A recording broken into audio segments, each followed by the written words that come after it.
Hey, look, we had a great basketball game played this week with UB going into Syracuse and winning. What are the repercussions of that happening? So I still think that UB, this obviously helps, and they showed that their veteran depth cannot be taken down for 40 minutes against good opponents on the road.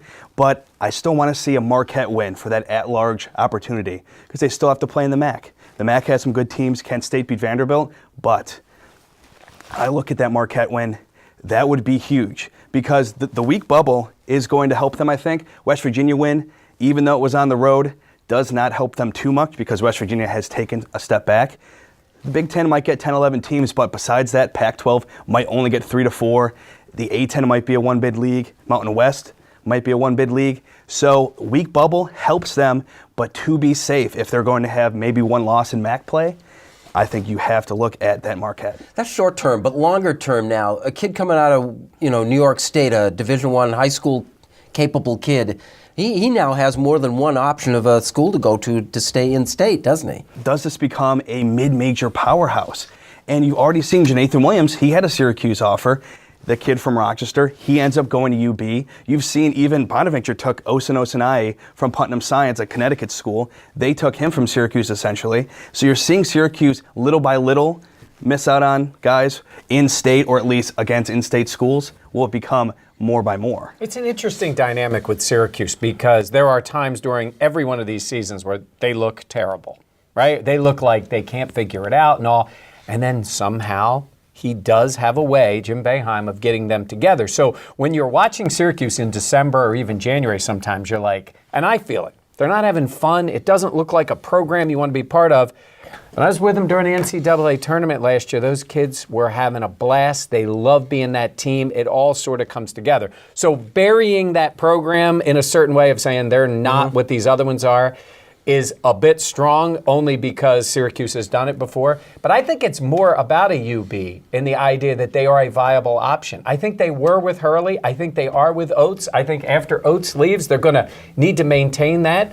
But all of a sudden, UB, they even have football going too. It's a program now where kids look at it and go, yeah, I want to play there. And they're starting to get that support even within the school. So the funniest part about UB beating Syracuse in the Dome earlier this week, right? Like, Syracuse fans are pretty arrogant. People that went to Syracuse are pretty arrogant. There was no thought, even though UB is a better team, that UB was going to come into the Dome and beat them. Syracuse fans thought this. Now, after they get beat on their home court, they need to cheer for UB to be the most successful mid-major for the rest of the season, right? You are now cheering for this team. And God, the videos I'm seeing of these UB Bulls fans, and for good reason, going crazy inside the Dome, you now got to high-five that guy. Good luck, buddy. We need you for the rest of the season. And it's kind of the perfect storm for them, too. I mean, right? Because Buffalo is closer to their ceiling now with a senior-laden team than Syracuse is. To Mike's point, they're going to keep on the upslide.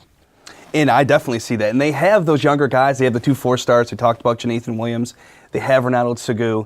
But it's those veteran guys you saw last night. They couldn't keep them down. And that superior length, very good defensive team in Buffalo, but the length is what really hurt UB in that first half. More turnovers than usual, less three-pointers made than usual. But the veterans, they never stayed more than a few buckets past. They kept ticking away. And sure enough, 3/4 of the way into the game. The other part I like it, bigger picture too, is Nate Oates coming out and thanking Jim Boeheim for keeping them on the schedule. While it is a he's thanking him, because you could have taken us off. It was also an opportunity for Nate to get a little shot in because he said, we almost beat them last year. They could have taken us off the schedule, but they played us, and I appreciate it. So that does 2 things. It says, we're right there with you. And the second thing it does, it says, it's hard for now Syracuse to pull UB off the schedule because it looks like you're ducking them. They almost beat you, and they did beat you. So I think that's good for all around New York State basketball. But those kids all graduate. Syracuse probably smokes them by 20 next year. It could be the case, but you're also bringing in, like you said, a guy like Jonathan Williams, and they're bringing in top recruits too. Maybe not at that level, but we'll see where the programs go.